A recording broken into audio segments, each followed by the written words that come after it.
오르게네스의 글들을 접하다 보면 어떤 여러 가지 특성을 우리가 이제 발견하게 되는데요.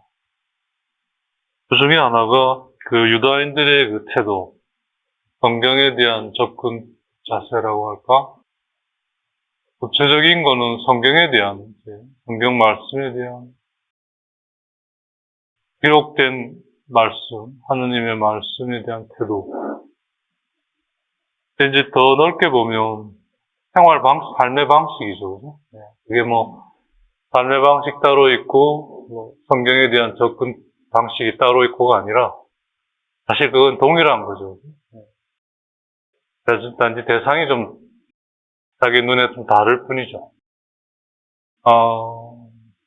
여기서 이제 오리게네스는 유다인들이 가지고 있는 가장 약한 부분이죠. 문자에 집착한다는 거예요. 근데 문자에 집착하는 이유가 사실 이제 하느님의 말씀을 더 잘 알아듣고, 그래서 지키고, 그래서 더 잘 살아가고자 하는, 비교급이죠, 그죠? 근데 그것 때문에 오히려 더 안 되는, 그걸 계속 얘기를 하는 거예요. 근데 그게 사실 이스라엘 민족, 지금의 이스라엘을 말하는 것이 아니라 예수님이 오시기 전까지 예수님을 준비하고 맞이했던 한 민족이 가졌던 특성적인 부분이에요. 더 잘해보려고 하면서 그것 때문에 매여서 집착해버리는 외양, 드러난 모습이죠. 그죠? 아빠랑 드러난 것에 집착해버리는 거. 반면에 오리게네스는 그게 아니고 예수님의 모습 안에서 우리가 볼 수 있듯이 드러난 것이 가지고 있는 그 본질, 바울 사도가 이야기하는 그 내용, 다시 말하면 하느님의 뜻 혹은 계획, 우리 눈에 보이지도 않고 또 우리 지성으로 당장은 알 수 없지만 우리가 계속 거기에 마음을 두고 정말 믿음으로, 그래서 열린 마음으로 그것이 뭔가라는 걸 찾고자 한다면 알게 되는, 결국은. 그리고 그 알면 바로 그렇게 되는 그런 아주 신비로운, 그걸 이제 오리게네스는 이제 알레고리라고 이름을 붙인 거죠. 문학적인 용어긴 하지만, 근데 사실 그 용어보다 더 좋은 용어는 없는 것 같아요. 그래서 사실 이제 오늘날 우리는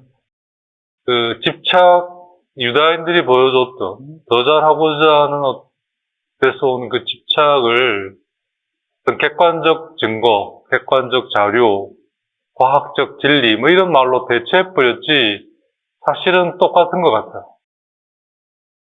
결국 우리에겐 여전히 이스라엘 민족이든 아니든 떠나서, 이제는 이스라엘 민족이라는 게 이제 신앙인으로, 그리스도교인으로만 바뀌었을 뿐이지, 또, 율법의 그런 집착, 이런 거가, 객관적 진리, 혹은 객관적 자료, 요즘 말로 하면 빅데이터, 이런 거죠. 그런 걸로, 과학적 진리, 이런 걸로 바뀌었을 뿐이지, 내용적으로는 사실 하등의 차이가 없는, 우리에게 일어나고 있는 것들의 겉모습만 보고, 내용은 별로 관심이 없는.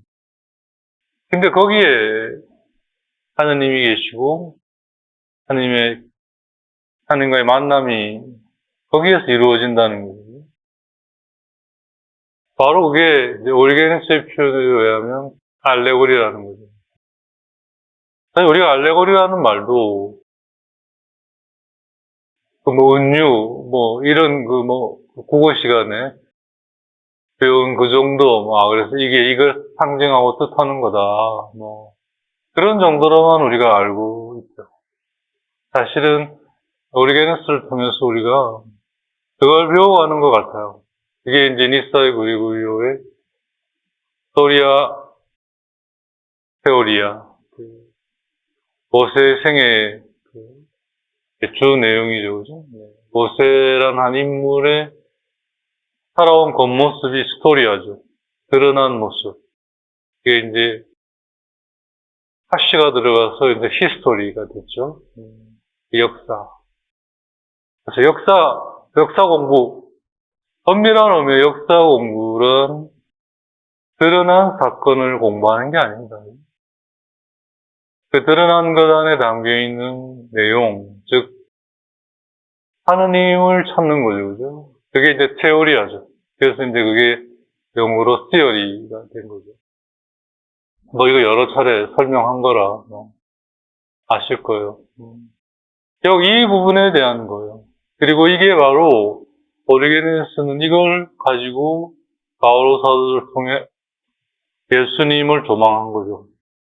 예수님의 삶을 보면서 그분이 나는 길이요 진리요 생명이다. 더 나아가 나를 통해 하느님께 간다. 아버지께 간다. 그러면서 나는 부활이다. 나를 통하지 않고서는 아무도 아버지께 갈 수 없다. 이런 말씀들 안에 뭘 얘기하고자 하시는가. 즉 나를 보고 배우라는 거거든요. 결국 그건 뭔가 예수님은 한 번도 드러난 걸 드러난 대로 보지 않으셨어요. 드러난 것 안에 있는 하느님을 찾으신 거죠. 저희 그 회양이 이야기한 대로 수레를 때린 게 아니라 소를 때린 거예요. 그러니까 수레가 가는 거죠. 그게 바로 이제 가난한 마음이죠.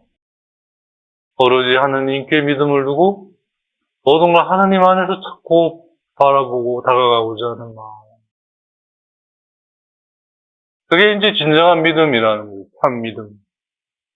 이건 진짜 뭐 어디로 와서 어디로 가는지 몰라요. 나는 따라가는 사람일 뿐이기 때문에. 찾아서 가는 사람일 뿐이지 내가 길일 수가 없죠. 나는 찾아가는 사람일 뿐이에요. 길이 있는 것도 아니에요. 찾아가면서 그게 길이 되는 거예요. 내가 찾아간 그 길에 누가 따라오면 그게 길을 따라오는 거죠. 내 앞에 아무도 없었으면 내가 길이 돼버린 거예요. 근데 그 자체가 벌써 그리스도께서 가신 길인 거죠. 우리 계속 거기서 길을 찾는다고 하면서 닦인 길을 찾는 거예요. 그건 닦여 있는 길이 아닌데 닦아 나가는 길이고 만들어가는 길인 거죠, 사실. 예수님이 그러셨고. 여기에서 소위 정통과 이단이 갈리는데 길목에 선 거죠. 네, 사거리에서 뿌린 거.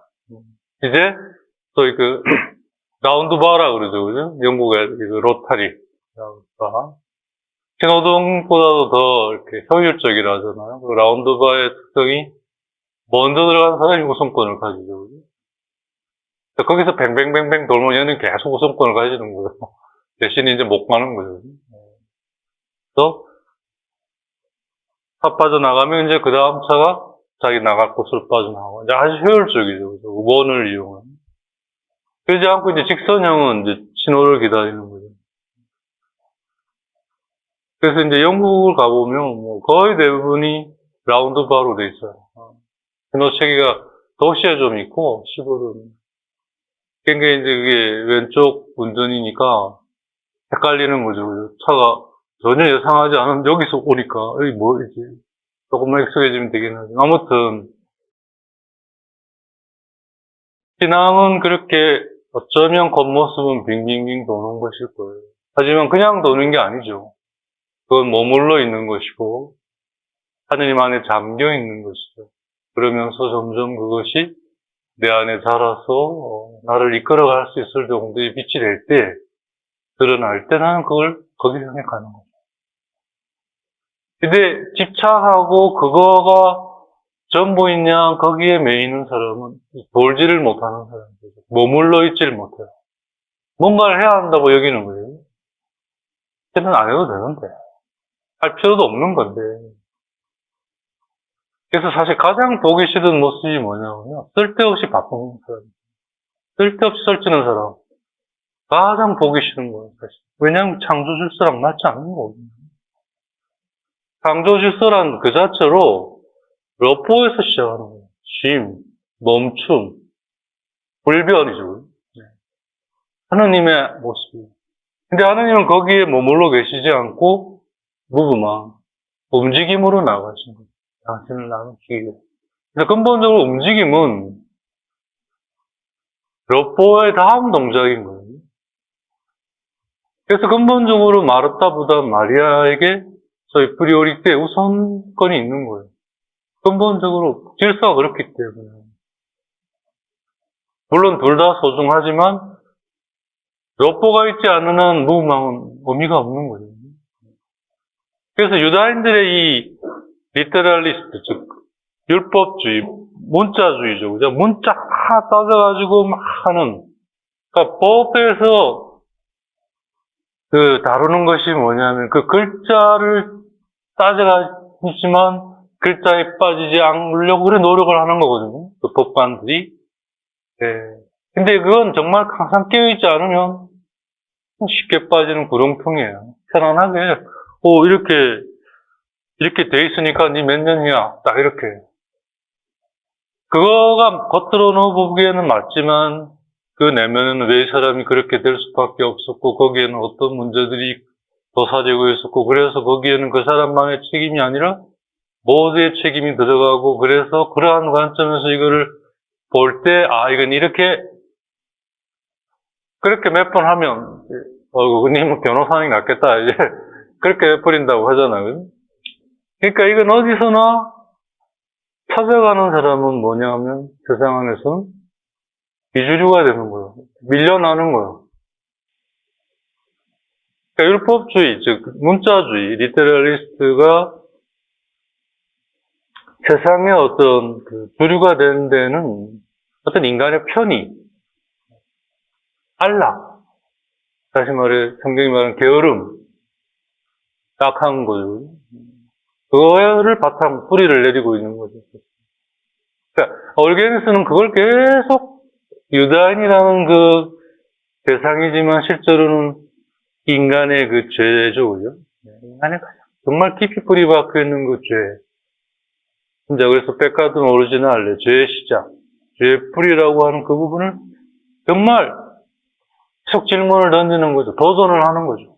그게 이제 항상 깨어 있어라. 등불을 들고 신랑을 기다리는 신부처럼. 유럽서 공부할 때 그거에 대한 그 강좌를 성경 신학 시간에 하는데 그 교수가 그러더라고요. 그걸 막 이야기하고 있더니 어떤 여학생이 손을 들고 그 신랑을 왜 기다리냐 이거예요. 요즘 이제 그런 거죠. 그죠? 그 신랑을 왜 안 오는데 왜 기다리냐 이거예요. 웃고 말았다고 그러는데 아무튼 그러니까 우리가 그만큼 이제는 뭐가 뭔지도 모르고 이제 사는 거예요, 그냥. 이제 그런 거에 대한 질문인 거예요, 사실. 왜 이렇게 계속 잊을만 하면 유다 동네북처럼 또 두들겨 패나? 왜 그러나? 바로 거기에 빠져서는 안 된다는 거예요. 그러고 보면 다 우리가 거기에 빠져서 살아요. 그래서 온유하다 혹은 인내롭다는 것이 요즘 말로 하면 이제 한 템포 쉰다. 당장 이래 반응하는 게 아니라 한번 그런 게 보여요? 그게 뭐냐? 그게 진짜냐 아니냐 이게 아니고 우린 그게 맞냐 안 맞냐를 따지잖아요. 그죠? 맞고 안 맞고가 아니라 도대체 그게 뭐냐? 이 안에 하느님이 어떻게 계시냐? 그래서 이렇게 지금 일단 이렇게 나에게 지금 콩프론트에 맞닥뜨려진 건 뭐냐? 그렇게 이제 그러고 보면 그게 이제 마음의 중화, 씻어냄, 힘. 여기에 소위 말해 오늘날 말하는 힐링이 일어나는 건데 그 작업은 하지 않고 이 또한 겉모습으로만 또 힐링을 또 근데 우리가 추구하니까 인간이 참 끝없이 이 위에서 껍데기 안에서 노는 거예요. 이 껍데기에서 저 껍데기로 이래가지고 또 이렇게 뱅글뱅글 불쌍한 거죠, 그죠? 네, 이제 그런 맥락에서 하느님과 인간이 관계를 맺는 본격적인 관계의 첫 시작이 떠남에서 할례로, 그죠? 이제 할례를 포함하는 거잖아요. 떠난다고 하는 것이. 이제 거기에 대해 이제 유다인들은 이제 성경의 한 구절만 가지고 그게 이제 육으로만 네, 내가 나의 법이 너의 육 안에 있을 것이다라는 그 말을 가지고 그냥 그것만 이제 하면 된다는 거죠. 어떻게 보면 거짓 위로이기도 한 거죠. 네. 거기에 대해 이제 올게에서 계속 바오 사도에게 컨프론트 하는 거, 대면하는 거죠. 그죠? 그러면서 이제 지난 시간 마지막에 이제 에제키엘 예언서를 통해서 그게 좀 더 구체화되는 걸 우리가 볼 수 있었죠. 마음의 할례뿐만, 그러니까 육의 할례뿐만 아니라 마음의 할례. 그래서 이제 그게 예레미야 예언자에게 좀 더 구체화돼서 이방인들은 육의 할례를 하지 않은 사람이면 이스라엘인들은 마음의 할례를 하지 않은 사람이다. 이렇게 아주 뭐 이제 뭐 요즘 말로 하면 돌직구를 날린 거죠. 네. 근데 그것조차도 그 유다인들은 그래서 할례를 하느님과 인간이 맺은 계약의 표시로 두었을 때 그것조차도 이걸 알레고리로 이해하는 게 아니라 그 봐라 할례는 두 종류가 있다고 얘기를 하지 않느냐. 그러니 알레고리가 무슨 필요가 있냐. 그래서 하여튼 유다인들은 알레고리를 어떻든 엑스클루드 아주 무조건 하여튼 배제하려고 하는 거예요. 그 이유가 뭐냐면 그걸 받아들이는 순간 자기들의 기본 체제가 완전히 무너지기 때문에 그런 거예요. 왜냐하면 율법 자체가 무너지는 거예요. 율법의 정신만 그거는 너무나 자기들에게 모호하기 때문에 그래서 이제 무조건 알레고리를 펼쳐가는 거예요. 그런 맥락을 좀 우리가 알아야 이 부분을 좀 더 이렇게 반복돼 나오는 이 부분을 좀 이해할 수 있습니다. 아무튼 우리는 이제 그런 거를 배경으로 그것의 내용, 거기에 계신 하느님을 이제 만나고자 하는 거지만, 그러기 위해서는 이제 이런 배경이 좀 더 이해가 되어야 깊이 들어갈 수 있을 거라고 생각이 드린 겁니다. 그래서 에제키엘 그리고 예레미야 예언자 글들 안에서 보던 것처럼 육과 영, 즉 마음이 할례를 받지 않고서는 하느님이 계신 거룩한 곳, 즉 하느님의 성전에 들어가지 못할 것이다. 그러니까 하느님과 함께 할 수 없다는 거죠. 그 말은 뭐냐면 언제나 하느님과 함께 하지만 그러니까 하느님은 언제나 나와 함께 하시지만 내가 진정한 할례를 속에 있지 않으면 그렇게 언제나 나와 함께 계신 하느님과 함께 내가 있을 수가 없다는 거죠. 그분이 계시지 않는다는 게 아니라 내가 거기에 있지를 못한다는 그런 얘기입니다. 하나님의 성전이란 바로 하느님이 계시는 곳. 하느님은 어디 계세요? 나에게 계셔요. 근데 얼마나 아이러니해요, 그죠? 그 나에게 있는 그곳에 내가 못 들어가는 거예요. 근데 우리가 그래서 착각이 일어나는 거죠. 왜 내 집인데 내가 왜 못 들어가? 그게 내 집이 아닌 거예요. 하느님의 집입니다. 나는 거기에 초대되신 사람이고. 그러니까 초대된 사람은 거기에서 주인 노릇을 할 수 없어요. 그러면 미친 사람이에요. 초대받아간 사람이 자기 집에서 이 의자가 왜 이러고, 이거 뭐 색깔이 왜 이렇고, 이 뭐 밥이 뭐 이거 당신은 주인 행세를 하면 미친 사람이에요. 초대된 사람은 가서 주인을, 그 심을 따라가는 거죠. 그게 기분 나쁘면 다음부터 안 가면 되고. 근데 우리는 뭐, 초대되진 이곳에 세상에 뭐, 스탈린, 뭐, 모택동, 뭐, 히틀러, 뭐, 세상에 뭐, 근대 아주 악인들이잖아요. 그죠? 세븐 그보다 더 해. 예. 정말 뭐 세상에 그런 독재자가 없어요. 자기 그대로만 안 되면 막 돌아버리잖아요. 겉으로는 웃지만 속으로는 뭐. 진짜 그게 뭐 법적으로 문제가 되니까 참는 거지. 안 그러면 뭐 그냥 무관 참시까지도 할 뭐 몇 번을 그것도 하고도 속이 시원찮을 뭐 그런 이게 뭐냐?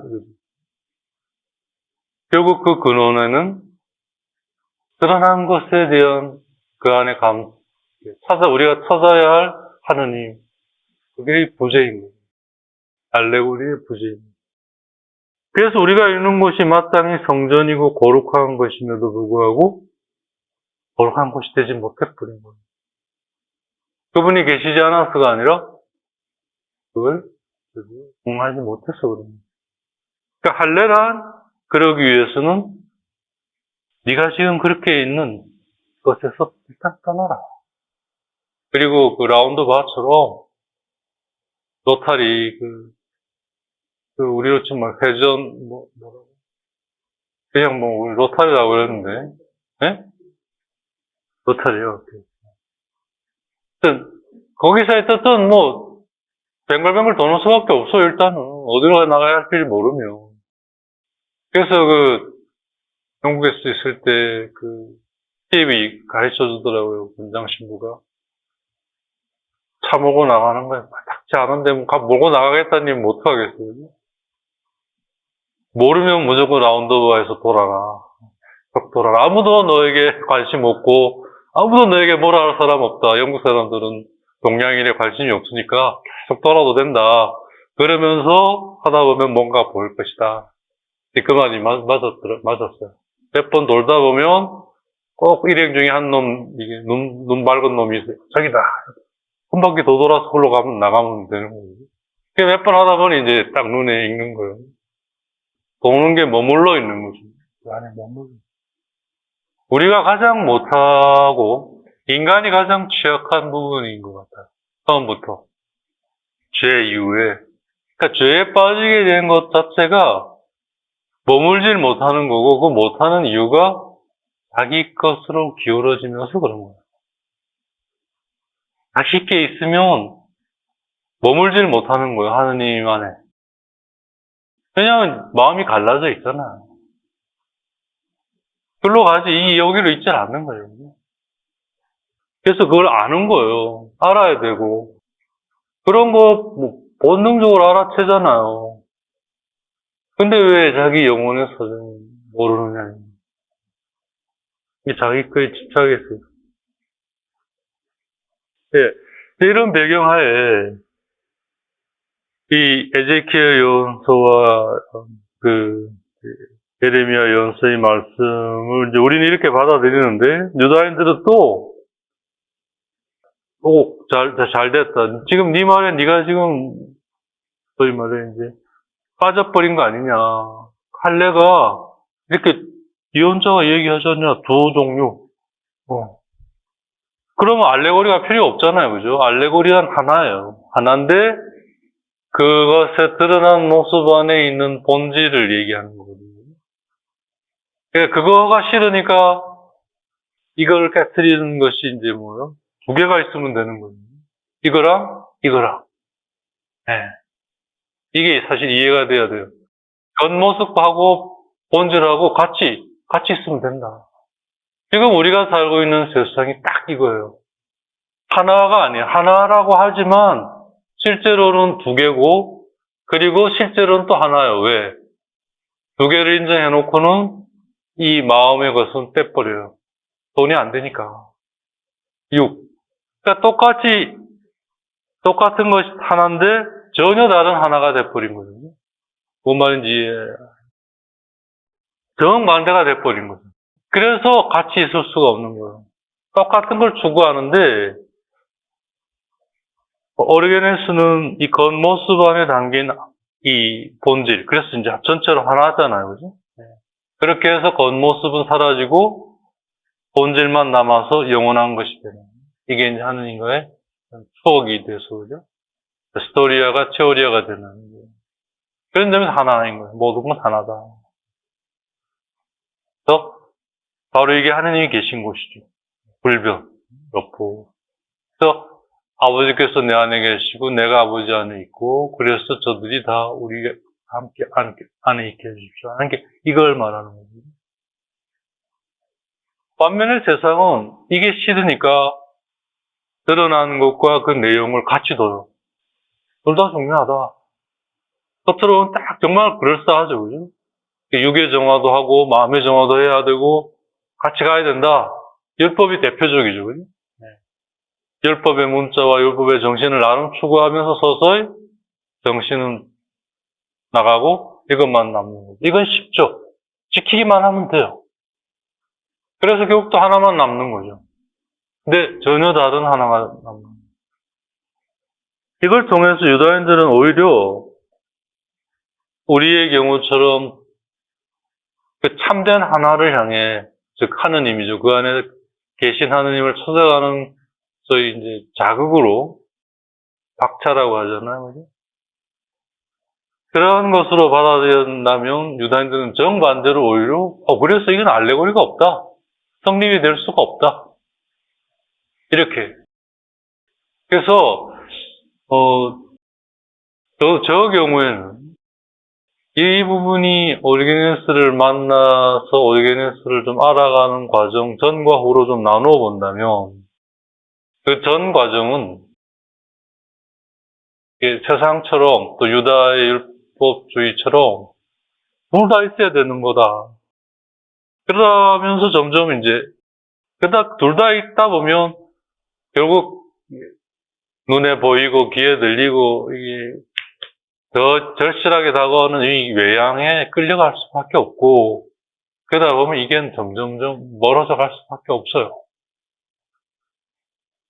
그러니까 일단 거기에서 외양이 드러나면 일단 거기에서 떠나서 그 외양에 향해 있는 내 마음에서 떠나서 이 마음을 일단 하느님 안에 둬야 돼요. 1차적으로. 이게 어떻든 일단 하느님 안에. 그래서 그걸로 다시 여기를 들어가는 거죠. 찾아가는 거죠. 하느님의 본질에서 다시 이 구체적인 하느님으로, 이 상황 안에 있는 하느님으로 다시 이제 찾아 들어가는 거죠.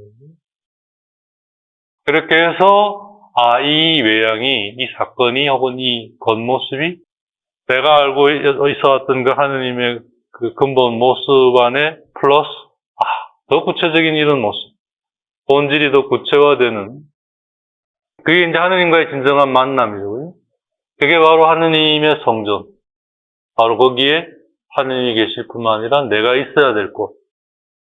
그게 진정으로 내가 있어야 될 곳인 거죠. 하느님의 집이지만 비로소 그때 내 집이 되는 바로 그거.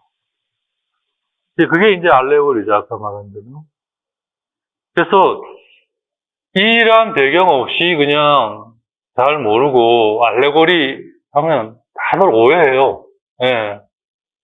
그럴 수밖에 없어요. 그렇다고 그걸 한두 시간 만에 이렇게 설명해 줄 시간도 없어요. 그거 뭐 어떻게 알아요? 그게 삶 자체인데. 그래서 오리게네스를 알기 전의 상황은 이런 상황이었어요. 그러니까 맨날 헷갈리는 거예요. 그리고 결과는 꽝인 거예요. 근데 이제 이 이후로는 이제 지금 생각하세요. 이런 관점에서 보니까 이걸 통해서 이제 배운 게 일단은 드러난 여기에 돌격 앞으로 하는 게 아니라 그전엔 돌격 앞으로 이 아니라 일단은 나와서 하느님 안에서 다시 그러니까 이제 군사작전으로 치면 적의 화력이 우세할 때는 후퇴해야 돼요.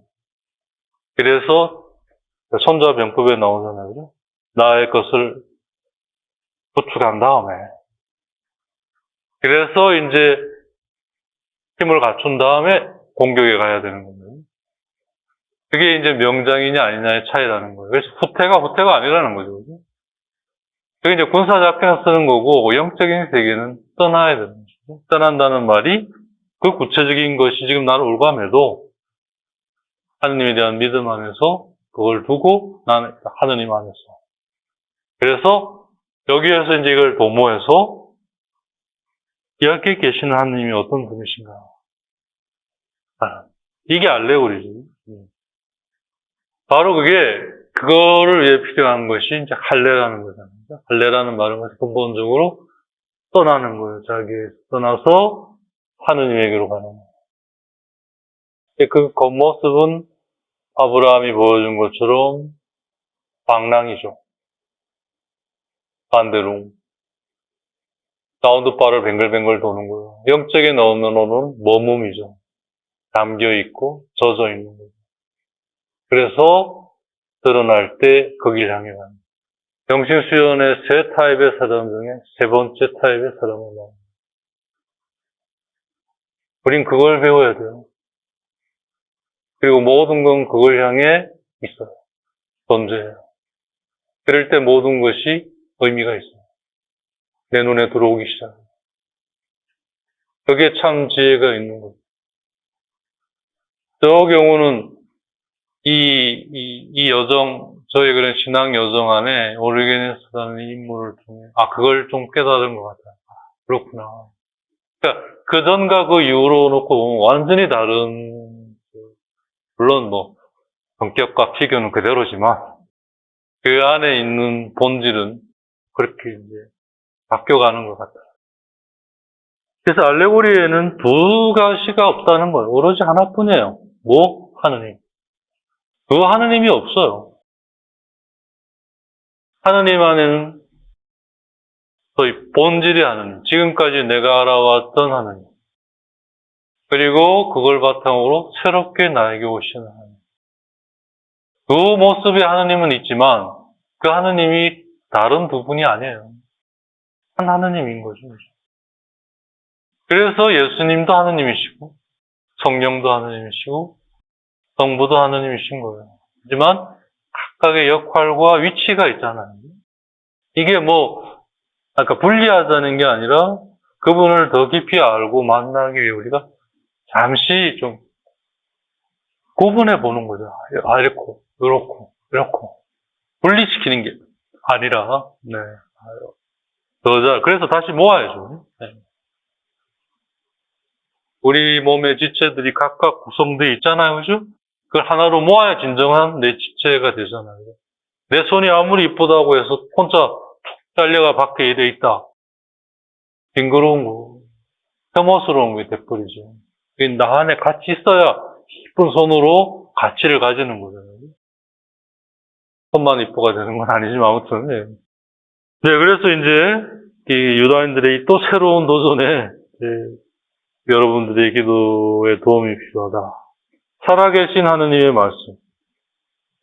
La parole de Dieu vivant. 베드로전서 1장 23절에 나옵니다. La parole de Dieu. 하느님의 말씀은 그래서 vivant. 언제나 살아있을 수밖에 없어요. 생명이에요. 살아있어요. 그래서 나 살아있는 이들의 하느님. 너희 조상들이 죽었지만 그들이 죽은 것이 아니다. 무슨 시 있잖아. 나는 죽은 게 아니라 아침 햇살에 빛이 되어 그대의 그거에 그 시가 얘기하는 게 일종의 이제 뉴 에이지 개념이 굉장히 강한데 사실 더 깊은 이면에는 그것만 보면 굉장히 이제 뉴 에이지적인 거죠. 근데 그 이면 깊은 곳에는 우리의 겉모습이 그게 전부가 아니고 진짜가 아니라는, 참된 게 아니라는, 그것이 참되려면 그 안에 본질이 들어가야 돼요. 그래서 이제 플라토니즘이 그렇게 아직도 힘을 쓰는 거예요. 불완전한 이론이긴 하지만 지금 우리가 있는 건 영원한 세계, 이데아의 모상일 뿐이다. 그걸 바탕으로 모든 거를 접근해 가면서 인간이 신앙을 잃어버리니까 그렇게 가면서 길을 잃어버리는 거예요. 철학의 흐름을 잘 보면 다 플라톤의 지금 드러난 것은 참된 것이 아니다. 그럼 참된 게 뭐냐?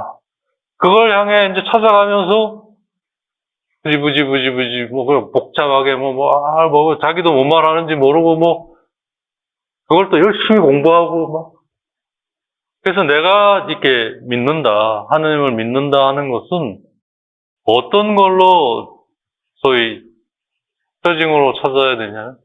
살아있냐 이거예요. 비방. 그러니까 내 생명이, 그러니까 내 영이, 내 마음이 살아있느냐. 요새 유행하는 말, 요즘 유행하는 거 같지만 얼마 전까지, 그죠? 살아있네. 죽어있지 않다, 이 말이잖아요, 그죠? 정말, 예, 내 신앙. 바로 그게 할례인 거예요. 살아있게 하는 거. 놀랍게도 떠남으로써 다시 돌아올 수 있는, 떠남으로써 본래 자리로 올 수 있는, 이 신비죠. 본래 자리로 가려면 더 그 자리로 가야 되는데, 그러려면 떠나야 된다는 거예요. 떠나는 것이 본래 자리로 돌아가는 거예요. 그래서 이제 알파이면서 오메가가 되는 거죠. 시작이면서 끝이 되는 거예요. 시작했는데 보니까 끝이 온 거죠. 이게 한 바퀴 돌았다는 얘기잖아요. 우린 바로, 다이렉트로, 그러니까 못 가는 거예요. 이 세계는 돌아서 가는 세계. 하느님에게서 나와서 다시 하느님으로 돌아가는. 바로 하느님으로 관련이 안 되는 거예요. 하와가 건드리지 말라는 건 나무를 건드린 게 바로 하느님의 이끄심을 따라 가야 되는 건데, 그걸 생략하고 바로 자기 그 계획대로. 그죠? 그러니까 이게, 나 바로울더 뒤에 비방, 살아계신 하느님의 말씀은 살아있다. 다른 말로, 살아계신 하느님의 말씀. 바로 이게 하느님과 인간이 맺은 계약의 핵심인 거예요. 그리고 그게 할례. 이게 우리에게 가장 막가슴, 가장 우리를 우리답게 하는. 이럴 때 우리가 가장 품이 있는. 그래서 이제 그런 살아계신 하느님의 말씀이 여러분들의 기도를 통해 내 입술을 열어줄 수 있도록 기도해달라. 기도는 이렇게 해야 되는 거거든요. 이게 멋진 기도가 맨날 뭐 어떻게 해주세요. 거지도 아니고 말이에요. 그렇게 해서 그분의 이끄심 안에서 좁은 길에서부터 진리의 넓고 대한 공간으로 나아갈 수 있도록 여러분들이 기도해달라. 유다인들이 도전 앞에 그렇게 청하고 있어요. 네. 이 자체 안에서도 벌써 할례에 대한 이 근본 본질을 얘기를 다 담고 있는 거예요. 바로 이게 반대만 하는, 자기와 맞지 않다고 해서 반대만 하는 이 반대의 좁은 길에서부터 진리의 넓고 큰 길, 대도, 우리로 치면 큰 공간으로 나아갈 수 있도록 어떻게 그분의 이끄심 안에. 그게 뭐요? 살아계신 하느님의 말씀이 나를 차지해서 내 입술을 열어줄 수 있도록. 더 정확하게는 이제 내 열린 입술 위에 살아계신 하느님의 말씀이 있도록. 사실은 성경 말씀의 내용도 내용이지만 그 내용에 다다르기 위한 그 태도, 자세. 그게 이제 마음이죠. 마음이란 결국 뭐예요? 자세, 태도를 말하는 거예요. 또 다르게 말하면 어떤 의식, 인식. 마음이라는 실체는 안 없어요. 불교에서 얘기하잖아요. 그래서 해능이 그런 마음은 없다. 그러니까 닦고 뭐 깨끗하게 빨아서 뭐 계속 먼지를 털듯이 털어내고 하는 그런 마음은 없다. 하지만 내가 보고 내가 듣고 내가 느끼고 그래서 내가 생각하고 그래서 그걸 알아가는 그 자세는 바꿀 수 있다. 그런 자세로서의 마음은 있다는 거죠. 그걸 바꾸면 된다 이거예요. 이 엉뚱한 마음은 없애고 진짜 그 마음 그거를 바꿔야 된다. 이 해능이 그 있잖아요. 신수는 뭔가 알 수 없지만 이걸 열심히 닦고 뭐 어떻게 해. 그래서 스승이 픽 너 임마 알. 그게 이제 북선하고 남선하고 이제 나뉘잖아요. 우리 이제 남선의 영향을 다 하게 돼요. 이러한 그 실체 닦고 뭐 하고 해야 될 그런 실체로서의 마음은 없다. 또 어떤 기능, 작용으로서의 마음. 꼭 이름을 붙이자면. 그래서 마음이 표현이랑 헷갈리면 마음을 없애면 된다. 그래서 생각하는 자세, 보는 자세, 듣는 자세, 그거를 바꿔야 한다. 맞는 말이죠. 그걸 지금 얘기하고 있는 거죠. 결국 이게 이제 알레우리냐, 문자주의냐, 똑같은 거예요, 사실. 불교의 불교의 역사의 신수와 해능의 그 논쟁과 똑같이 그리스도교 안에서도 유다의 율법주의와 예수님의 이 본질, 정신, 하느님의 사랑, 즉 정신, 본질, 그게 뭔 말이냐? 하느님의 사랑인 거예요. 그걸 세우려고 오셨다는 거예요. 하느님의 나라라는 게 뭐냐? 하느님의 사랑이잖아요. 이게 뭐 본질을 말하는 거예요. 그 태능이 이야기한 것처럼 그 보이지 않는 그 실체도 없는 그거 막 하는 게 아니라 거기에 작용하는 기능 그 자체를 우리가 근본적으로 하느님 안에 둬야 한다. 그런 얘기입니다. 인도 애들이 여기에 빨간 점을 하나 찍고 다니잖아요. 그죠? 그게 이제 뭐 저는 얘기 드렸지만 신의 눈이라고 해요. 세 번째 눈. 인간이 두 눈을 가졌죠. 이제 두 눈으로 보고 그거를 이 세 번째 눈으로 읽는 거죠. 그죠? 그걸 바로 그게 불교가 말하는 이제 해탈인 것 같아요. 그게 우리로 보면 예수님을 따르는 거예요. 이렇게 되면 이제 통일교가 돼요. 이제. 이론적으로는 통일교가 가장 완벽하다고 하잖아요. 그죠? 근데 뭐 결국 우리는 그 세 번째 눈, 불교가 말하는 그 해탈, 그 소위 정토, 거기에 들어가면 모든 게 깨끗한, 그게 뭐냐, 그게 허상인가, 그렇지는 않은 거예요. 바로 그게 예수님의 삶. 우린 그걸 기도로 이루어가는 거죠. 정말 힌두 교도들처럼 진짜 죄를 뒤집어 쓰고 일생 보행할 필요 없을 것 같아요. 열심히 자기 주어진 삶을 살고, 스님 불교처럼 머리 깎고 산으로 갈 필요 없이 그냥 힘들면 한번 등산 갔다 오면 되는 것 같고, 결국 뭐냐, 이 말씀 안에 하느님을 배워 익히고, 그 하느님으로 나의 삶에 일어나는 것, 다른 계신 하느님을 만나가는, 그럼으로써 그 하느님에게 나를 두는, 그래서 내가 있는 곳이 바로 거룩한 곳인 바로요. 이제 모세에게 얘기하신 것처럼 너 신발을 벗어라. 너를 움직이게 하는 그 신발, 그걸 벗어라. 맨 발로. 그래서 내가 너와 만날 수 있는 가장 강력한 자극. 맨 그거로 나와 함께 있자. 이게 이 얘기거든요. 그게 우리 삶인 거예요. 그렇게 될 때 우리 삶은 좀 여유 있는 것 같아요. 그죠? 좀 찌들지 않고 풍요롭게 볼 수 있을 것 같아요. 어떻든 간에. 그러지 않으면 이제 찌들어지는 거죠. 그죠? 세상이 그래서 아수라장이잖아요. 그죠? 이게 얼마나 우리가 모순이에요. 그죠? 자식 직장 걱정하면서 아빠 회사에서 안 잘리길 기대하고, 그러면서 월급은 오르기를 바라고. 근데, 그죠. 거기에 온갖 거짓말쟁이들이 이제 나서서, 내가 어떻게 하겠다, 어떻게. 이런 세상 속에 우리가 있는 거예요. 거기에 하느님 우리와 함께 하시다는 거를 정말 깊이 알아들기 위해서는 그 말씀이 우리를 비춰주는, 밝히는 빛이어야 되는 거예요. 근데 그러지 못한, 어쨌든, 사람들.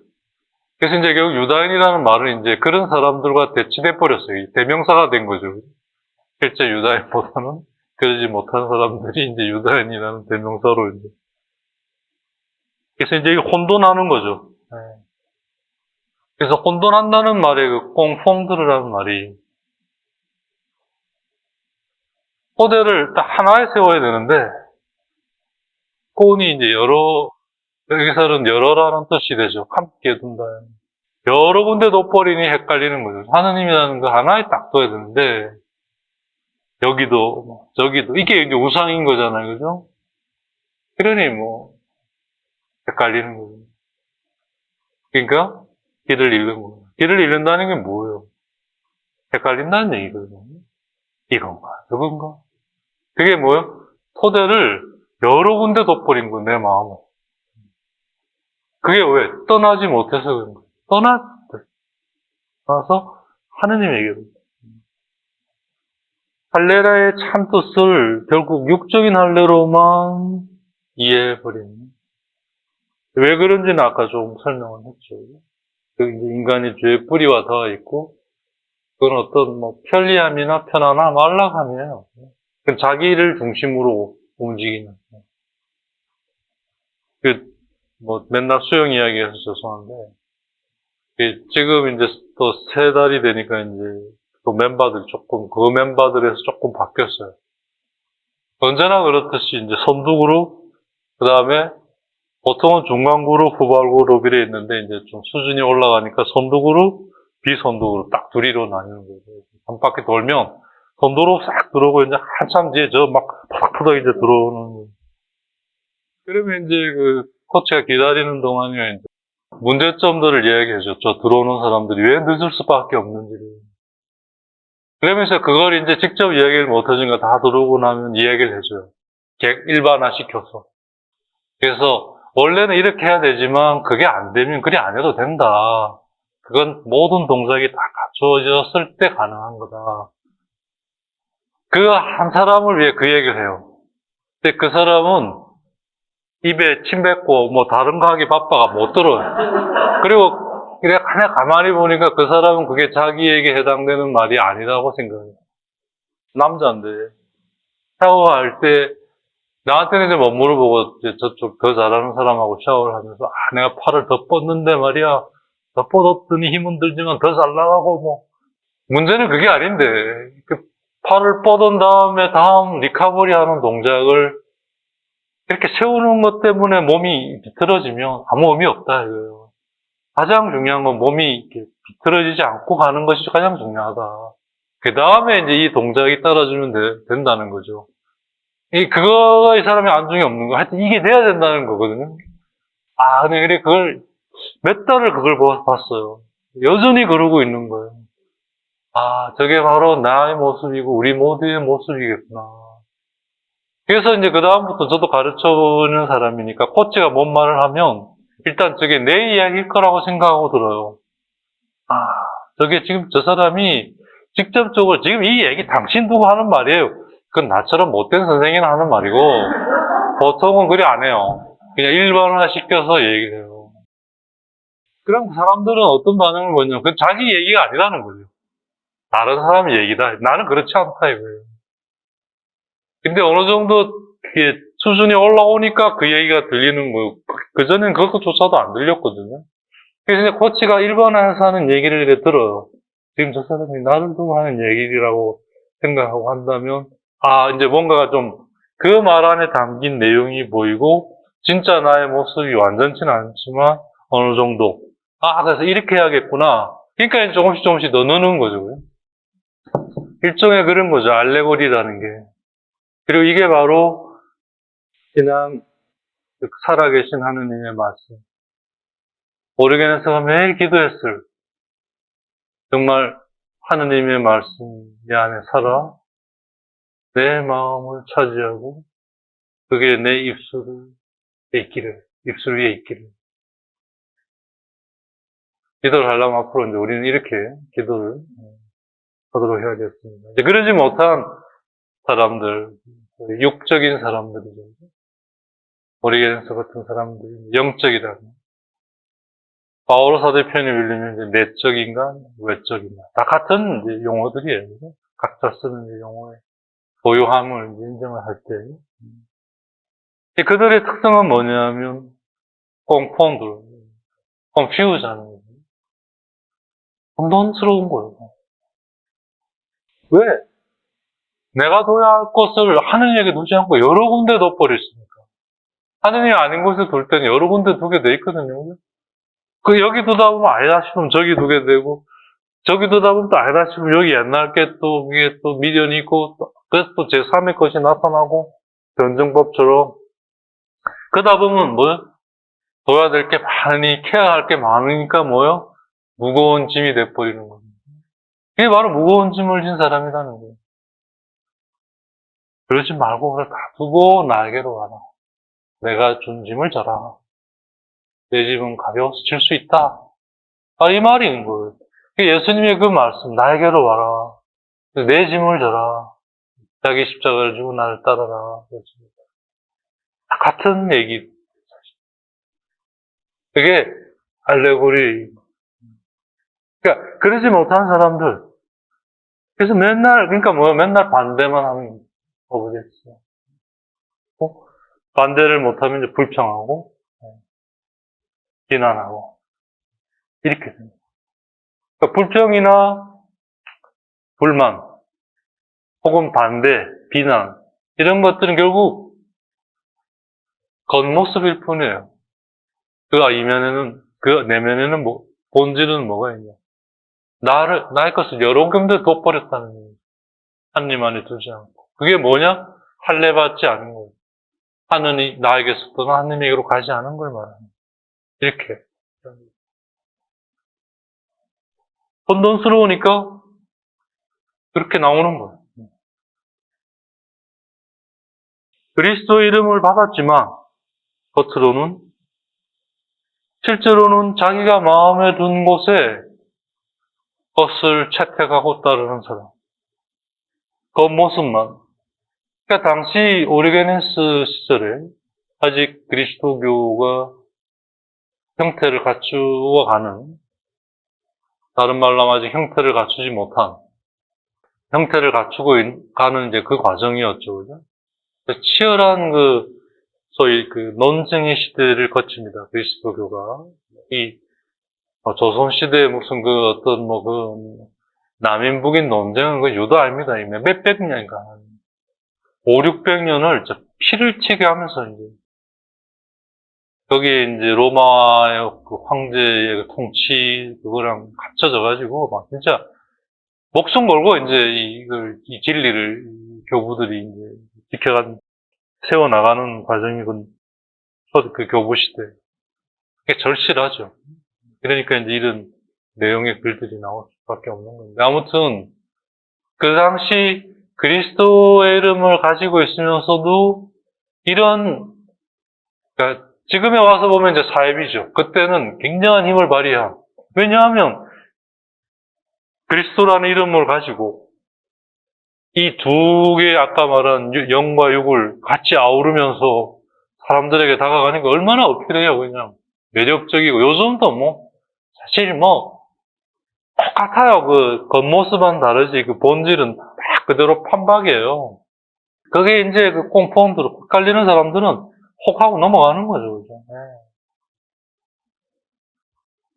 그게 이제 자기가 안 서 있기 때문에 그런 거예요. 네.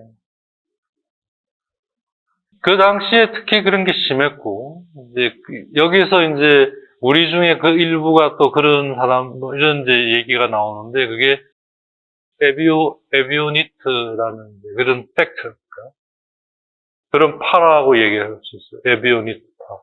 에비온이라는 말은 히란 말로 가난한 자들, 이런 뜻이에요. 그러니까 이 할례를 가난으로 본 건 맞았는데, 그거에 대한 이해가 뭐냐면, 진짜 육적인 가난인 거죠.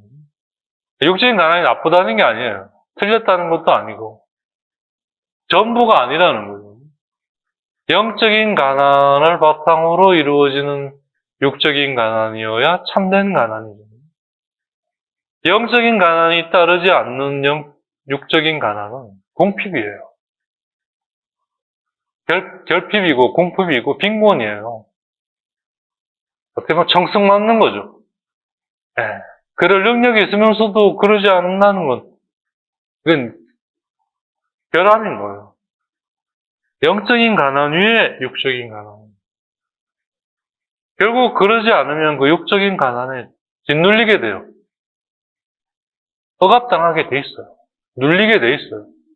그러니까 에비어니티들이 대표적인, 그래가지고 그걸 쫓아가서 다 이제 팔아서 이제 글로 간 사람들 중에 사기꾼도 있었고, 이게 먹고 치고 그때나 지금이나 다를 거 뭐겠어요, 그죠? 이제 이러면서 아수라장이 되고 이렇게 깨지고 이제 이런, 그런 맥락을 여기서 조금 이제 얘기를 해요. 당시 사람들에게 얘기를 하기 위해서. 그러면서 이제 조금 오리게네스답게 이제 조롱을 하는 거죠. 정말 그들은 가난한 사람들이 맞긴 맞다. 영적으로 가난한 게 아니라 정신이 빈곤해가지고 여러 군데 자기를 두는 그런 점에서 이제 빈곤한 사람들이다. 가난한 사람들이 아니라 빈곤한 사람들이다. 이제 이렇게 좀 조롱을 하는 거예요. 그래서 이제 길을 잘못 들은. 그래서 길을 잘못 들었다라는 건 이제 길을 잃었다라는 거예요. 성경이 말하는 길을 잃었다. 다른 말로 하면 이제 죄를 지은 거죠. 죄를 지었다라는 건 내가 죄 속에 있다는 거고, 그건 길을 잘못 들어서 길을 잃은 거예요. 그러면 뭐예요? 그런 나를 하나님이 그냥 두시지 않고 함께 계시는 하나님이 나를 빛으로 이끄시는, 당신에게로 이끄시는 거예요. 어떻게? 먼저 하나님에게로. 그래서 작은 아들이 맨 먼저 한 게 뭐예요? 아버지께 돌아가요. 그게 첫 번째 스텝이고, 그 다음에 그걸 통해 지금 내가 처해 있는 상황으로 다시 돌아옵니다. 그러니까 기도란 뭐냐? 어떤 상황이든 간에 그 상황을 가지고 하느님을 만나는 거예요. 말씀을 매개로 해서. 그 다음에 그거로 내 삶의 현장으로 다가가는 거예요. 그래서 이 기도는 현장의 삶을 통해 완성이 되는 거죠. 그래서 기도와 활동은 그래서 하나가 되는 거예요. 하느님 안에서. 그러기까지는 이건 마치 두 개의 것으로 보이는 거죠. 하지만 사실은 그건 하나가 되어가는 거고, 되어갈 거예요. 아직 내가 제대로 하지 못해서 그럴 뿐인 거죠. 그러니까 처음에는 기도와 활동이 분리되어 있는 것처럼 보일 수밖에 없고, 또 그래요, 사실은. 하지만 점점 기도가 깊어져 갈수록 그걸로 내가 삶을 살아가게 되기 때문에 기도와 삶은 하느님 안에서 점점 하나 되어가고 나중에 하느님 안에 같이 있기 때문에 하나로 있는 거예요. 기도한 삶을 내가 살아가기 때문에 하나가 아니에요. 기도한 삶으로, 기도한 그거로 내가 살아가기 때문에 하느님 안에서 하나로 있을 수 있는 거죠. 하나가 된다는 거를 잘 이해해야 돼요. 내가 기도한 걸 그대로 지키고 살아간다. 아니면 이건 그야말로 교만이고 불가능한 일이에요. 하느님이 원하시는 것도 그런 거 아니에요. 기도한 걸 가지고 지키는 게 아니에요. 살아감으로써 더 그걸 통해 하느님을 내가 알아가고 깊이 만나 그래서 하나 되어가는 이게 하나인 거예요. 이걸 잘 이해해야 돼요. 많은 수도자들도 그래요. 자기 기도한 걸 그렇게 살아야 된다는 거예요. 누가 그러는지 내가 그래요. 지금은 저도 이제 지쳐가지고 성질 좋아져서 그런 건 아니에요. 지쳐가지고 아이고 또 이게 또 시작이구나. 근데 그거는 물어요. 그럼 누가 그러더냐고. 예수님이 성경에서 그 어느 구절에 있냐고. 알려주라고. 나 처음 들어봐가지고 모르겠다고. 굉장히 당황해하죠. 어떤 사람은 자기를 이제 조롱하고 비난하고 이런 이제 자존심의 문제로 이제 받아들이는 거예요. 문제가 이제 성격이 바뀌어버리는 거예요. 이 사람이 이제 그렇게 되는 거예요. 본질은 그게 아닌데. 예수님은 우리에게 네가 기도한 걸 지키라고 하지 않았어요. 네가 만난 하느님 안에서 그렇게 살아가라. 그래서 가늠한 여인에게 마지막으로 보잖아요. 나도 네 죄를 묻지 않겠다. 가라. 그리고 앞으로 죄 짓지 마라. 이 말이 뭘 말하는 거예요? 네가 이렇게 나를 만난 그대로 이제 그렇게 살아가라. 이 얘기거든요. 언제 그거 가늠하지 마라. 그런 말 안 해요. 하나님은. 구체적인 말 안 해요. 구체적인 건 그분과 나와의 그런 앞으로 펼쳐질 몫이기 때문에 그건 앞으로 해나가는 거예요. 중요한 원칙, 원리, 기본만 우리에게 새기시는 거죠. 그러니까 우리가 막 신문에 내가 하나님을 만나서 그래서 구체적으로 뭐 이걸 하지 말래요. 어디서 헛거보고 와가지고. 나 그런 사람하고 나오면 나 진짜 자존심 상해요. 이 사람이 나를 뭘로 보고 이런 얘기를 나한테 와서 내가 뭐 평소 어떻게 살았길래. 근본적으로 하나님과의 만남은 그런 점에서 채워야죠. 원리, 원칙, 기본이에요. 그걸로 우리는 구체적인 삶 안에 또 찾아가는 거죠. 만나서, 찾아서 알아가는 거죠. 그러니까 우리가 절대 하지 말아야 될 게, 진짜 절대 하지 말아야 될 게, 구체적인 상황 이거 어떻게 해야 돼요? 이걸 자기에게 물어서도 안 되고, 하느님에게서 물어서도 안 되고, 누구에게 물어서도 안 돼요. 그건 찾아가야 되는 거예요. 어떻게? 나 오늘도 막, 길 못 찾으면 뱅글뱅글 돌듯이 머물러 있는 거죠. 그거부터. 그게 이제 뭐요? 관상이잖아요. 결국 그렇게 되는 것 같아요. 쭉 이걸 좀 정리해보면, 오늘날의 표현식, 좀 정리해보면, 이해하기 쉽게. 사실 간단한 거고, 단순한 건데, 그렇게 더 복잡하게 만들어 놓고, 뭐. 그래서 이제 그렇지 않을 때 길을 잘못 드는 거고요. 그게 바로 아까 말한 에비오니트들이 한 것처럼 여러 군데 자기를 돋버리는 거예요. 하나님 안에 두지 못하는. 그게 바로 작은 아들이 떠난 세상. 그래서 다 잃어버리는. 그래서 주님, 주님이라고 부른다고 너희들이 구원받는 것이 아니다. 네가 뭐 나 이름으로 뭐 사람들에게 나를 전하고 나와 같이 밥 먹고 뭐 했다고 했는데 네가 나와 함께 했다는 그 나는 사실 진짜 내가 아니었다. 사실 네가 만드는 어떤 그런 경우가 굉장히 많을 수밖에 없어요, 우리가. 그게 이제 정화시켜가는 거잖아요. 할례 부분에 대한 이 얘기 속에 오르게네스는 많은 사실들을 이 안에 담아놓고 있어요. 그게 다 근본적으로 할례라는 관점에서 보아야 된다라고 봤기 때문에 이게 맞는 거야. 할례라는 말은 어거스틴의 표현으로 바꾸면 정화라는 말로 바꿀 수 있고, 정화라는 말은 세례라는 말로 대체할 수 있어요. 그리고 그것은 오늘날의 우리 그런 표현으로 하면 떠나는 거예요. 그래서 회개, 하느님께서 다시 돌아가서 거기에서 다시 하느님과 함께 계시, 진짜 구체적으로 하느님이 계시는 임마누엘 하느님, 나의 삶의 현장으로. 이게 할례예요. 그 과정 안에 이제 앞으로 얘기되겠습니다만, 내가 보는 거, 이걸 할래. 잘라야 되고, 내가 듣는 거, 그걸 잘라야 되고, 내가 맛보는 거, 내가 냄새 맡는 거, 내가 감각하는 거, 내가 생각하는 거, 내가 의식하는 거, 이걸 잘라내야 된다. 뭐로부터? 내가 중심인 것에서 잘라서 하느님의 것으로, 그 속으로 들어가야 된다. 이 얘기 하고자 하는 거죠. 그러기 전에 마지막으로 이제 유다인들에 대해 이제 또 한번 이제 펀치를 날리는데, 그래, 그러면 너희들이 말하는 그 문자 그대로 하자면, 해보자.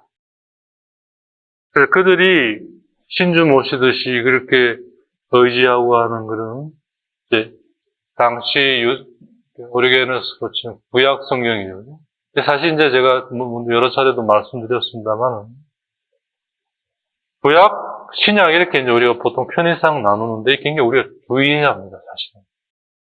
여기서 막 주의해야 한다는 건 좀 본질을 알아야 된다는 겁니다. 사실 하나의 말씀이에요. 하나의 말씀인데 예수님이 오시기 전까지 하느님에 대한 경험의 결국 율법서와 예언서와 시편으로 이제 이렇게 히브리 말로 일단 모아줬어요. 그걸 이제 히랍 말로 번역을 히어에서 했고, 그래서 그게 이제 70인역이고.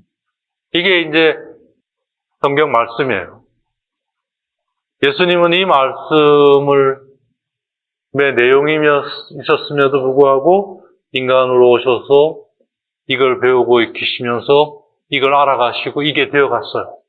그걸 우리에게 전해준 게 이제 복음이죠. 그걸 기록한 게 복음이에요. 그러니까 다른 게 아니에요.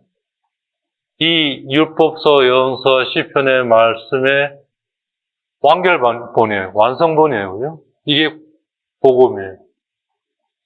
그걸 사람들이 이제 받아들여서 그걸 어떻게 살아갈 거냐 고민하고 썼던 게 서간이죠. 대표적인 게 바오로 서간. 그래서 하나예요. 하나의 말씀이에요. 단지 이러한 역사를 가지고 있는 거죠. 스토리아를. 그래서 예수님을 기점으로, 이 기니까 예수님을 기점으로 옛날 말씀, 새 말씀, 이렇게 편의상 이름을 갖다 붙인 거예요. 근데 이거를 그렇게 보지 않고 옛날 거, 새롭게, 이 영지주의자들이 그랬죠. 그래서, 여기 말씀은 하느님이 화도 내고, 뭐 질투도 하고, 시기도 하고, 이런 하느님은 열등한 하느님. 여기 이제 사랑의 하느님, 자기를 다는 진짜 하느님. 일로. 이래 돼버리는 거죠. 그래서 뭐 신천지나 뭐 이런 쪽 애들이 공부를 해야 돼, 사람이. 좀. 그래서 공부를 해야 돼. 돈을 들여서라도 공부를 좀 해야 되는 게. 하여튼, 그래가지고, 그래서 이제 사실은 1차적으로 뭘 해야 되냐면, 가장 중요한, 이제 영신수련의 방식에 의하면, 가장 중요한 이게 이제 구세사거든요. 구원의 역사. 율법서, 예언서, 시편, 그리고 복음, 그다음에 서가. 이 성대한 이 구원의 역사의 기록이에요. 그럼 이거를 우선 이제 영신수련의 방식. 이제 이걸 익히자, 배워 익히자. 이게 이제 스피리추얼 엑사이즈라고 하면 어떻게 해야 되느냐.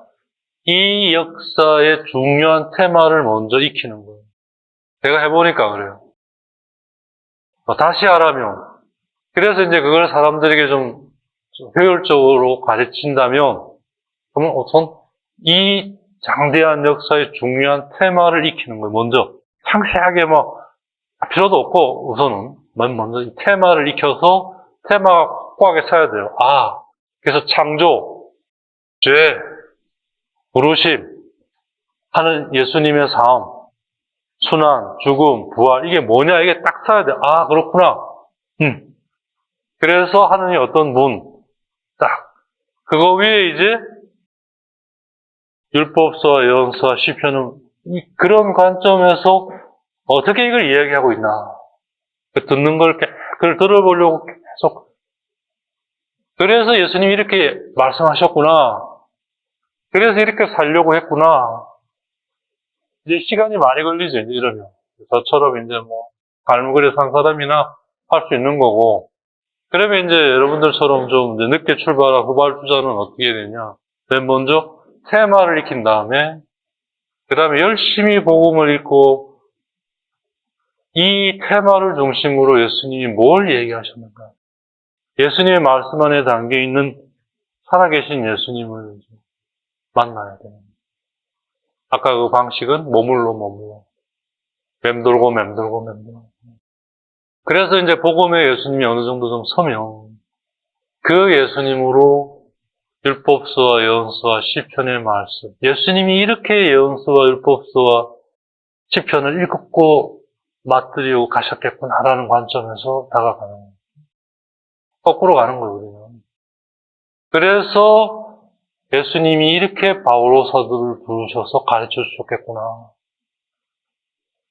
그러니까 예수님을 중심으로 이 여정을 가는 거예요. 그게 가장 효율적인 방식인 것 같아요. 그게 안 되니까 이제 통독 규정 완전 맨 땅에 진짜 내가 보면 맨 땅에 헤딩하는 거예요. 진짜 벽 대고 이제 깨우쳐지지 않으니까 이제 벽 대고 머리를 찢어서 그렇게라도 좀 들어왔으면 한두 번은 필요하다고 생각해요, 그죠? 계속 하는 건 몸 상해요. 그러니까 하지 마세요, 진짜. 한두 번만 하시고. 그래서 이제 우선 기도를 중심으로 성경 공부. 그 다음에 그걸 하기 위해 이제 가장 좋은 방식, 제가 보기에는 교부들과 신비가들의 그것을 읽는 거예요. 그러다 보면 하루가 바쁘죠, 그죠? 신경 쓸 게 없어요. 다른 데 신경 쓸 게 없어요. 그러니까 이제 더 건강해지는 거예요. 이 유다인들이 왜 남의 일에 그래 신경을 썼을까? 예수님 뭐 왜 저거 안 지키지? 왜 안 하지? 뭐 우리 그렇잖아요. 그죠? 막 열심히 하던 애들이 그렇잖아. 왜 너 규칙 안 지켰어? 너 왜 이거 안 했어? 그래, 난 맨날 그 규칙 안 지키고 하니까 맨날 깨지는 거예요. 역시 난 나쁜 놈이고, 이 길이 안 맞는데. 근데 어떻게 용케 살아남았는데 나중에 보니까, 아이, 뭐 한 놈이 뭐 하다고 뭐 그잖아요. 아무튼, 그렇습니다. 끝까지 참고 견디는 자에게 구원이 온다. 이게 확실한 말이에요. 끝까지 참고 견딘다. 무조건 참고 견디면서 되진 않고, 찾으면서 참고 견뎌야 되는 거예요. 그래서 오르게네스가 유다인들에게 하는 이 마지막 아픈 얘기를 한번 보고, 각각의 그 할례에 대한 구체적인 사례에 들어가도록 하겠습니다. 이거 역시 할례에 관한 얘기를 일반화시키고 있다고 봐야 되겠는데요. 그래, 그러면 너희들이 그렇게 중요하게 여기는. 그래서 유다인들은 그러니까 뭐죠? 구약, 소위 율법서, 연서, 율법서만 중요한 거가 돼버린 거고요. 그에 대한 근본적인 이해를 예수님 안에서 보려고 하지 않으니까 새로움을 거부하는 거거든요. 그러니까 갇혀일 수밖에 없는 거죠. 그러면 좋다. 저거들이 그렇게 신주 모시듯이 하는 그 안에 있는 그 내용을 가지고 한번 내가 다가가 볼게. 예레미야서를 예를 듭니다. 이 백성은 그 예레미야서 그때 얘기했잖아. 이방인들은 육으로 할례 안 한 사람이고 이스라엘인들은 민족들 육으로는 할례했으나 마음으로 할례를 안 했다. 이렇게 에제키엘의 그 마음으로 할례 안 한 사람, 육으로 할례 안 한 다 이방인이죠, 그죠? 에스라임제 이방인은 정체가 뭐냐? 할례를 안 한 사람이 이방인인 거예요. 육으로 할례를 안 했든 마음으로 할례를 안 했든. 여기에 예레미야가 좀 더 덧붙이는 거예요. 그러니까 유다인들은 난 할례를 했다. 그러니까 됐지 않냐? 이거에 대해 예레미야가 더 무슨 얘기를 더 하느냐? 할례를 받지 않은 이스라엘 백성들. 이들의 귀는 할례를 받지 않았다. 그래서 들어도 듣지를 못하는 거예요. 이게 할례를 받지 않았기 때문에. 듣기는 듣는데 그게 뭔 말인지 못 알아듣는 거예요. 그래서 이 위대한 예언자가 너희 이스라엘에게 뭐라고 얘기하냐? 너희의 귀들은 할례를 받지 않았다. 예레미야서 6장 10절. 오죽하면 이사야가 하느님께 불평하잖아요. 하느님께서 전하라고 하니까 제가 전하긴 하는데 저들이 내 이야기를 제발 못 알아들어서 참된 것으로 나아가지 못하도록 그냥 저대로 못 알아들어서 그냥 저주받은 형태로 죽어가기를 하도 미우니까 못 알아듣는 게 아니라 나중에 안 알아들으려고 하니까 그런 말까지 해요, 이사야가. 자기가 전하면서도 못 알아듣기를 바라는 거예요. 그런 정도. 저는 그렇게까지는 아닙니다. 그러니까 염려 마시고 근데 좀 매너가 좀 안 좋아서 그럴 뿐이지 않는데 예레미야서 6장 10절 하나님께 하소연하는 거죠. 불평이지만 일종 하소연인데 누구에게 말을 해야 합니까? 당신이 말씀하라고 해서 지금 말을 하는데 누구에게 말을 해야 합니까? 누구에게 알아들어 경고해야 합니까? 그들의 귀는 할례 받지 않아서 들을 수가 없습니다. 이제 주님의 말씀은 그들에게 비웃음거리가 되고 그들은 그 말씀을 달거워하지 않습니다.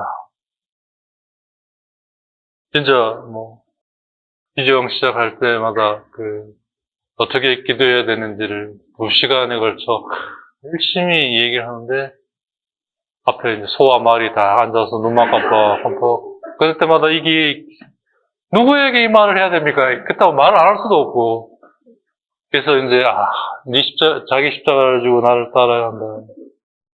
제가 가장 싫어하는 게 같은 말을 2번 하는 거거든요. 난 그래서 군대가 좋았어요. 딱 한마디가 안 되면 작살나는 그 시스템이 정말 좋았어요. 힘들긴 했지만.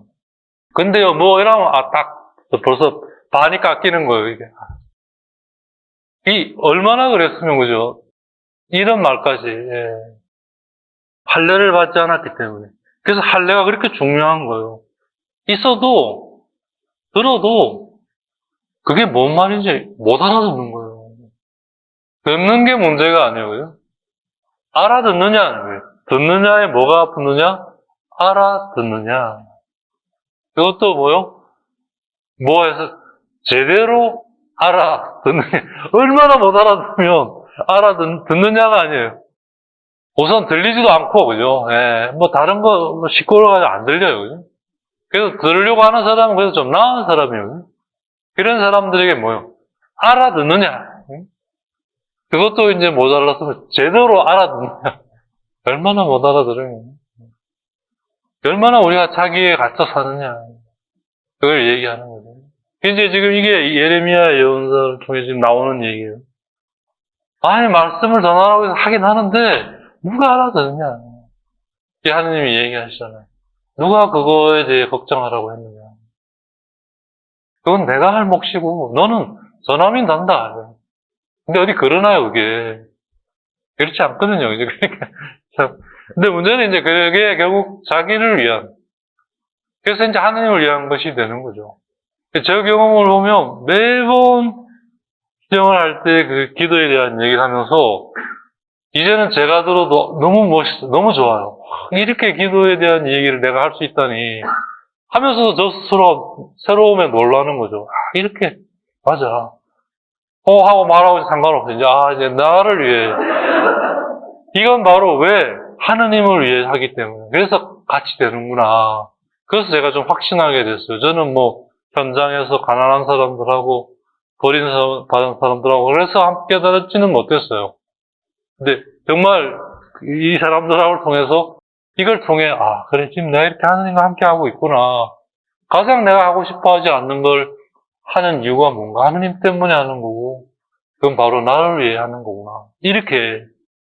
그래서 자기 십자가를 지고 따라가야 되는. 가장 싫은 걸 해야 돼요, 우리는. 가장 싫은 거 하지 않게 해주십시오. 아무리 기도해봐야 꽝입니다. 그럴수록 우리는 가장 싫은 걸 가지고 하게 돼 있어요. 근데 그걸 자기를 위해 하면 정말 못해요. 하나님 때문에 하게 될 때, 정말 그게 보석이 되고, 부하가 되고. 그래서 이제는 기도에 대해 어디가 이야기하라 그러면 몇 시간 이야기해야 됩니다. 2시간, 1시간, 30분, 3시간, 마음대로 늘릴 수 있고 뺄 수 있을 정도가 된 것 같아요. 결국 제 자랑만 했는데, 또 죄를 지었습니다. 이 예레미야 예언자가 얘기한 이 말, 결국 그들에 대한 어떤 수치심을 얘기하는 거예요. 하느님의 말씀 앞에 있는 너희를 볼 때 내가 수치를 느낀다. 부끄럽다. 너희들은 부끄러움을 느끼지 못해도 나는 부끄러움을 느낀다. 그 말이 너에게는 할례를 받지 않았다. 이 말이거든요. 부끄럽다 이 말보다 사실 더 무서운 말이죠. 그러면서 그들에게 있는 어떤 포트죠. 그죠? 잘못, 탓이죠. 탓이라는 게 죄의 어떤 원인, 죄의 어떤 뿌리. 그러면서 그걸 인지하는, 그걸 포트라고 하죠. 그걸 지금 얘기하고 있는 거예요. 어쨌든 너희들의 귀가 지금 할례 받지 않았다라는 걸 고발하고 있는 거예요. 상황이. 그들이 받아들이고 안 받아들이고를 떠나서 소위 영적인 사실을 지금 이야기를 하는 거거든요. 그래서 이제 할례를 받아라. 너에게는 할례를 받아라. 이렇게 얘기를 하는 거예요. 이 부분은 이제 다음 시간에 해야겠습니다. 오늘 여기까지 하도록 하고요.